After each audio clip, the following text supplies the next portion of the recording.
السلام علیکم ورحمۃ اللہ وبرکاتہ۔ آج میں آپ لوگوں کے لیے ایک زبردست سچی کہانی لے کر آئی ہوں۔ ایک ماں کا بھروسہ۔ انسانوں کی یہ بستی بھی عجیب بستی تھی۔ اس بستی میں رہنے والوں سے زیادہ ظلم شاید کسی پر ہوا ہو۔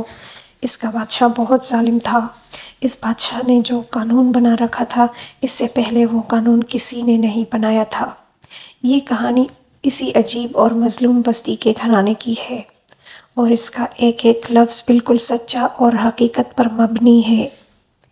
یہ کہانی ایک ماں کی ہے جس کا نام یوکبت تھا۔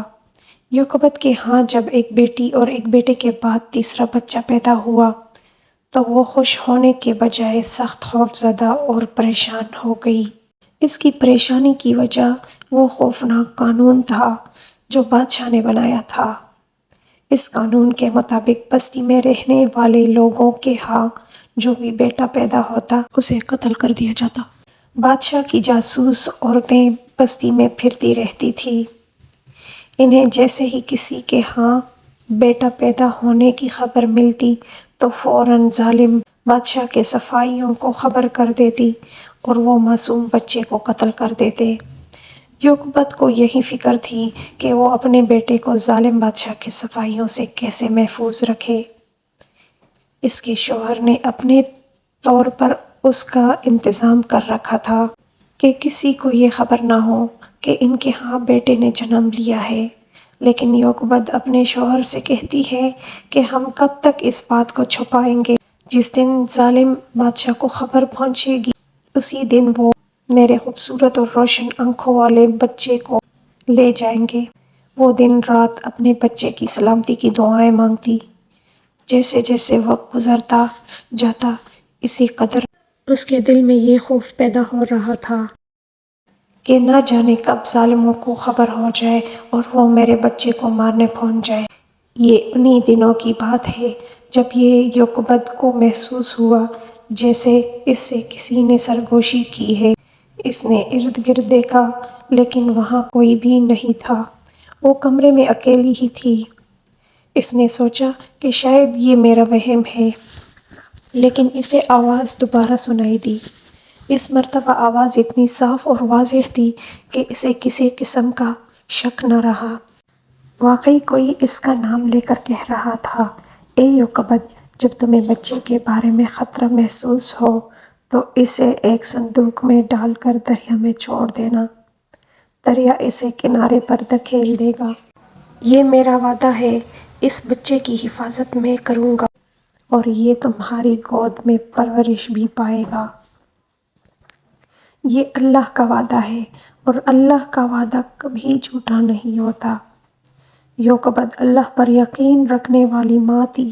جب اسے یقین ہو گیا کہ اس سے سرگوشی کسی اور نے نہیں بلکہ اللہ نے کی ہے، اور اپنے دل کے ٹکڑے کو صندوق میں رکھ کر دریا میں بہا دینے کا حکم کسی اور نے نہیں بلکہ اللہ نے دیا ہے، تو اس نے فوراً اس حکم پر عمل کرنے کا فیصلہ کر لیا۔ اس نے اپنی بڑی بیٹی مریم کو اپنا ہمراز بنایا اور اس کے ساتھ مل کر لکڑی کا ایک صندوق بنا لیا۔ اس پر اچھی طرح روغن کیا تاکہ پانی سے لکڑی خراب نہ ہو۔ پھر اپنے خوبصورت بیٹے کو اپنے ہاتھوں سے صندوق میں ڈالا اور بیٹی سے کہا کہ اسے خاموشی سے دریا میں بہاؤ۔ مریم کو روانہ کر کے وہ اللہ سے بچے کی سلامتی کی دعائیں مانگنے لگی۔ کچھ وقت گزرنے کے بعد وہ انتظار کرنے لگی کہ مریم کب واپس آتی ہے تاکہ وہ اس سے پوچھے کہ صندوق دریا میں بہتا ہوا کدھر گیا ہے۔ اس کا انتظار طویل ہوتا گیا۔ یوکبت سخت بے چین تھی کہ آخر اس کی بیٹی واپس کیوں نہیں آئی۔ کبھی دل میں یہ وہم پیدا ہوتا کہ کہیں بادشاہ کے سپاہیوں نے تو اسے صندوق دریا میں بہاتے نہیں دیکھ لیا۔ وہ سوچتی کہ اگر ایسا ہوا تو سپاہی بچے کو تو قتل کر دیں گے ہی مگر ساتھ میں مریم کو بھی نہیں چھوڑیں گے۔ لیکن پھر اسے اللہ کا وعدہ یاد آیا اور مایوسی کے اندھیروں میں امید کا چراغ جل اٹھا۔ وہ اللہ سے مخاطب ہوئی، اے اللہ، مجھے تیرے وعدے پر پورا بھروسہ ہے، لیکن کیا کروں، میں ایک ماں بھی ہوں۔ دل بار بار وہم اور خیالوں کہ بھول بھلائیوں میں بھٹکنے لگتا ہے۔ کئی گھنٹوں کے انتظار کے بعد مریم ہانپتی ہوئی گھر میں داخل ہوئی۔ ماں اس کے چہرے پر لکھی تحریر کو پڑھنے کی کوشش کرنے لگی، لیکن اس کی سمجھ میں نہیں آیا کہ مریم نے سرگوشی سے کہا، ماں تیار ہو جاؤ، آپ میرے ساتھ بادشاہ کے محل جا رہی ہیں۔ ماں کا دل دھڑک سے رہ گیا۔ بولی، کیا بیٹے کو بچانے کی کوشش کرنے کے الزام میں مجھے سزا ملنے والی ہے؟ دراصل یوکبت بادشاہ یا اس کی حکومت کے کسی شخص سے اچھے سلوک کی توقع ہی نہیں رکھتی تھی۔ ان ظالم حکمرانوں نے صرف اپنے مخالفوں کے بچے ہی کو قتل کرنے کا قانون نہیں بنایا تھا، بلکہ انہوں نے سب مردوں اور عورتوں کو اپنا غلام بنا رکھا تھا اور ان سے پتھر ڈھونے اور عمارتیں بنوانے کا کام لیتے تھے۔ مریم نے کہا، نہیں ماں، دراصل میرا بھائی بادشاہ کے محل میں ہے۔ مریم نے رازداری سے کہا۔ یہ خبر اور بھی زیادہ پریشان کرنے والی تھی۔ تو یوکبد فوراً بولی، میرا بیٹا اس ظالم بادشاہ کے محل میں؟ یہ کیسے ممکن ہے؟ کیا انہوں نے تمہیں صندوق کو دریا میں ڈالتے دیکھ لیا تھا؟ مریم نے کہا، نہیں ماں، ایسی بات نہیں، میرا بھائی بالکل محفوظ ہے۔ کسی کو معلوم نہیں کہ وہ تمہارا بیٹا اور میرا بھائی ہے۔ اللہ نے اپنے وعدے کے مطابق میرے بھائی کی حفاظت کی ہے۔ تو اس کی ماں سے اب مزید صبر نہ ہوا۔ وہ بولی، بیٹی مجھے پوری بات بتاؤ، مجھ میں تو اب سوال پوچھنے کی بھی ہمت نہیں رہی، ساری بات تفصیل سے بتاؤ۔ مریم نے کہا، ماں جب میں نے صندوق کو دریا میں بہا دیا تو مجھے کسی نے نہیں دیکھا۔ میں صندوق کو دریا میں ڈال کر چھپ کر دیکھتی رہی، پھر تھوڑے ہی فاصلے سے دریا کے کنارے کنارے چلنے لگی۔ میں نے دیکھا کہ صندوق بادشاہ کے محل کی طرف جا رہا ہے۔ میں بہت پریشان ہوئی اور جب میں نے صندوق کو محل کے بالکل سامنے کنارے لگتے دیکھا تو ایک طرف چپ کر کھڑی ہو گئی۔ تھوڑی دیر بعد محل سے سرکاری محافظ آئے اور صندوق کو دریا سے نکال کر محل میں لے گئے۔ میں بھی کنیز کے روپ میں اندر چلی گئی۔ محل میں موجود دوسری کنیزوں نے بتایا کہ محل کی چھت سے ملکہ نے صندوق کو دریا کے کنارے لگے دیکھا تو اس نے پانی سے باہر نکالنے کا حکم دیا۔ جب صندوق کو کھولا گیا تو اس میں سے ایک خوبصورت بچہ تھا۔ بچہ ملکہ کو بے حد پسند آیا۔ ملکہ بے اولاد ہے، اس لیے وہ اسے گود لینے کا سوچ رہی ہے۔ کچھ دیر مزید گزری تو یہ خبر مشہور ہوئی کہ بادشاہ نے بچے کو قتل کرنے کا حکم دے دیا ہے۔ یوکبد نے جب یہاں تک سنا تو اس کی آنکھوں میں آنسو بھر آئے، مگر بیٹی نے دلاسا دیا اور کہا، ماں اب مت روئے، اللہ نے کرم کیا اور بادشاہ نے اپنا حکم واپس لے لیا۔ وہ کیسے بیٹی؟ اس سنگ دل میں رحم کیسے آیا؟ مریم کہتی ہے، دراصل بادشاہ جتنا ظالم ہے ملکہ اتنی ہی رحم دل ہے۔ اس نے بادشاہ کو سمجھایا کہ میں بچے کو گود لینا چاہتی ہوں، میں اس کی پرورش محل میں ہی کروں گی، اس لیے یہ بڑا ہو کر ہمارا دشمن نہیں دوست ہوگا۔ بادشاہ نے پہلے تو انکار کیا، لیکن ملکہ ضد کرتی رہی۔ پھر نہ جانے بادشاہ کے دل میں کیا آئی کہ اس نے ملکہ کو اجازت دے دی۔ یوکبد نے اللہ کا شکر ادا کیا اور وہ اللہ کی قدرت پر حیران ہو رہی تھی کہ اس نے دشمن کے دل میں رحم کیسے پیدا کر دیا۔ اس کا اللہ پر یقین اور مضبوط ہو گیا۔ وہ سوچ بھی نہیں سکتی تھی کہ اس قدر ظالم شخص کے دل میں بھی کسی کے لیے رحم پیدا ہو سکتا ہے۔ ظاہر ہے ایسا صرف اور صرف اللہ ہی کے منصوبے کے تحت ہو رہا ہے، مریم نے مزید بتایا۔ ماں صرف یہی نہیں، معجزہ تو یہ ہوا ہے کہ میرے بھائی نے اچانک رونا شروع کر دیا۔ تو یوکبد نے اپنی بیٹی مریم کو سمجھاتے ہوئے کہا، ظاہر ہے بیٹی اسے بھوک لگی ہوگی، وہ دودھ پینے کے لیے رو رہا ہوگا۔